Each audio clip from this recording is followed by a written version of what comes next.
Good morning students. बच्चों, आज हम टॉपिक करने जा रहे हैं अलंकार, हिंदी का। अलंकार टॉपिक में क्या है, देखो, अलंकार टॉपिक करने से पहले हम अलंकार की परिभाषा पढ़ेंगे, उसके बाद हम इसके आगे के भागों को पढ़ेंगे। अलंकार शब्द जो है, देखो, जैसे कि अलंकार जो है उससे क्या होता है, काव्य की शोभा बढ़ाने वाले तत्व है ये, ठीक है। इनको ही अलंकार कहा जाता है, जिसमें काव्य में, कविताओं में क्या होता है, एक अच्छापन आता है, उनकी और शोभा और ज़्यादा बढ़ती है। जैसे कि कहते हैं कि अगर आभूषण जो है, मतलब कि अर्थात जो गहने हैं, जैसे एक नारी की, एक स्त्री की, एक औरत की सुंदरता को बढ़ाते हैं, उसी प्रकार ये जो अलंकार होते हैं, ये क्या है, काव्य की सुंदरता को उसी प्रकार बढ़ाते हैं। आगे बच्चों, हमारे पास है अलंकार। अलंकारों को हम दो भागों में बांटेंगे। सबसे पहला भाग है शब्दालंकार और दूसरा है अर्थालंकार।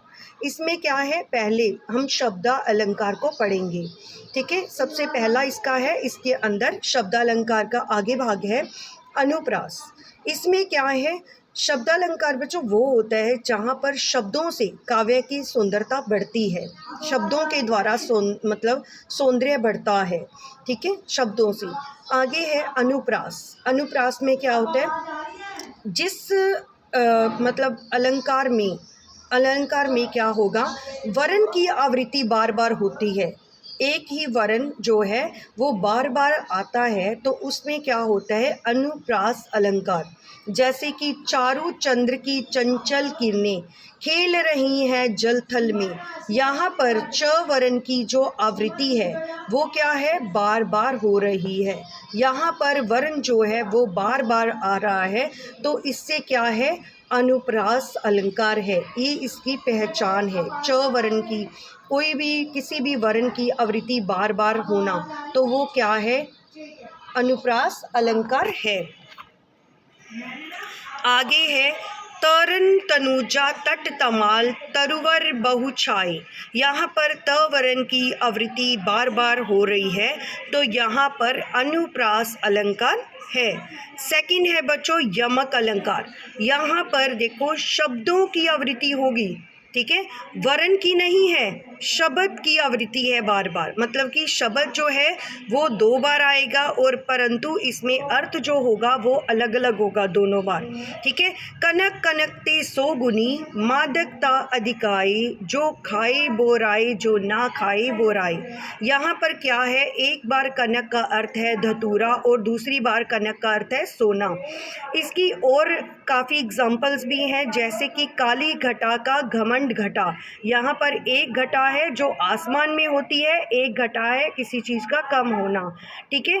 माला फेरत जग भया फिरा न मन का फेर, कर का मन का डारी के मन का फेर।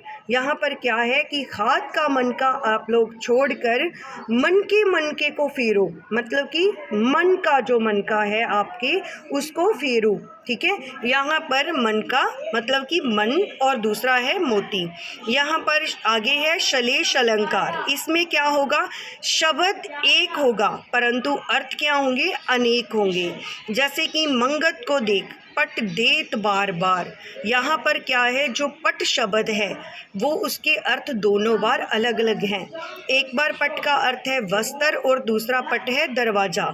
यहाँ पर जैसे कि मंगत का अर्थ क्या है, जो मांगने वाला है, उसको देखकर एक औरत क्या कर रही है, पट, या तो इसका अर्थ निकल सकता है कि वस्त्र बार बार दे रही है, ठीक है। दूसरा इसका अर्थ निकलता है पट, मतलब कि एक मंगत को देखकर, एक मांगने वाले को देखकर एक औरत क्या कर रही है, बार बार जो दरवाज़ा है उसको बंद कर रही है, ठीक है। एक एग्जाम्पल और है, रहमन पानी राखिए बिन पानी सब सून, पानी गए ना उबरे मोती मानस चून, ठीक है। आगे है अर्थालंकार। अर्थ के कारण जहाँ पर काव्य में सौंदर्य आए या सौंदर्य बढ़े, वहाँ पर अर्थालंकार। इसका पहले है उपमा अलंकार। इसके अंदर जहाँ किसी व्यक्ति या वस्तु की तुलना किसी अन्य व्यक्ति या वस्तु से की जाए, वहाँ पर उपमा अलंकार होता है। जैसे कि इसकी पहचान के लिए बच्चों कुछ शब्द मैंने नीचे लिखे हैं, जैसे कि इसमें कुछ शब्द आएंगे, सा, से, सी, सम, समान, जैसे, ठीक है, जैसा, ऐसे शब्द कुछ आ सकते हैं है, आपको इसकी पहचान कर सकते हो। जैसे कि देखो यहाँ पर है हाई फूल सी कोमल बच्ची हुई राख की डेरी, यहाँ पर इसके बीच में सी शब्द आ गया तो आपको पता चल जाएगा कि ये कौन सा अलंकार है, हमारा उपमा अलंकार। आगे है पीपर पात सरिस मन डोला नागिन सा रूप है तेरा, ये देखो सा, तो इससे आपको पहचान होगी कि ये उपमा अलंकार है। इसमें बच्चों पता है क्या होगा, उपमेय और उपमान, उपमेय से उपमान की तुलना की जाएगी, उपमेय की उपमान से तुलना की जाएगी। मान लो मैंने किसी औरत या किसी, मान लो मैंने कहा कि सीता का जो मुख है वो चंद्रमा के समान है, ठीक है, या सुंदर है, तो इससे क्या है, मैंने जो सीता का मुख होगा वो उपमेय होगा और जो चंद्रमा होगा वो उपमान होगा। तो यहाँ पर उपमेय की उपमान से तुलना की जाए, वहाँ पर उपमा अलंकार होता है, ठीक है। आगे है सेकंड रूपक अलंकार। रूपक अलंकार का अर्थ ही होता है किसी चीज़ का रूप किसी को दे देना, मतलब कि उपमेय को उपमान ही मान लेना, ठीक है, मानना नहीं है, मतलब कि बना देना है। जैसे मैं आपको एक एग्जांपल दूंगी इसकी। सबसे पहले जैसे मैंने आपको कह दिया कि आप शेर से हो, अगर मैंने शेर सा आपको बोल दिया, मतलब शेर जैसा बोल दिया, तो क्या हुआ, उपमा अलंकार। अगर मैंने कहा कि आप शेर हो, मतलब मैंने आपको ही शेर बोल दिया, तो वो रूपक अलंकार होगा, ठीक है। यहाँ पर सा शब्द जैसे शब्द नहीं आएंगे, बल्कि उस चीज़ को, उपमेय को ही उपमान बोला जाएगा, ठीक है। जहाँ गुणों की समानता दर्शाने के लिए दोनों वस्तुओं का एक रूप मान लिया जाए, वहाँ पर क्या होगा, रूपक अलंकार होगा। जैसे इसकी एक एग्जाम्पल देखते हैं, मैया मैं तो चंद्र खिलौना ले हूँ, जा इसका है चरण कमल बंदो हरि राय, यहाँ पर जो भगवान के चरण हैं उनको कमल मान लिया गया है।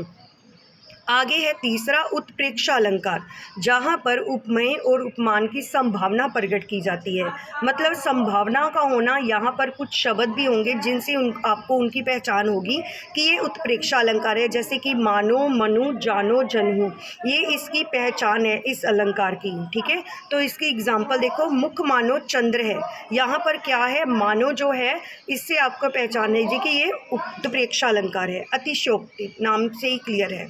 देखो जहाँ पर किसी बात को अति बढ़ाने की अति कर दी जाए, मतलब कि बात को बहुत ही बढ़ा चढ़ाकर बोला जाए, वहाँ पर अतिशयोक्ति अलंकार। जैसे कि हनुमान की पूंछ में लग ना पाई आग, लंका शीघ्र जल गई, गए निशाचर भाग। यहाँ पर क्या हुआ कि हनुमान की पूंछ में अभी आग भी नहीं लग पाई थी, और क्या हुआ, आग लगी नहीं और लंका सारी की सारी जल भी गई और उसके सारे भाग भी जो थे वो जल गए, ठीक है। तो ये क्या हुआ यहाँ पर, ठीक है, बात को बहुत ही बढ़ा चढ़ाकर बोला गया। और एक और एग्जाम्पल इसकी और भी है, आगे नदियाँ पड़ी अपार, घोड़ा कैसे उतरे पार, राणा ने देखा इस पार, तब तक चेतक था उस पार, ठीक है। तो ये जो है इसमें भी बात को बहुत बढ़ा चढ़ाकर बोला गया है, यहाँ पर अतिशयोक्ति अलंकार है। तो बच्चों यहाँ पर हमारा अलंकार जो विषय है वो ख़त्म हुआ, ठीक है, समाप्त हुआ, ठीक है बच्चों। ओके बेटा, थैंक यू।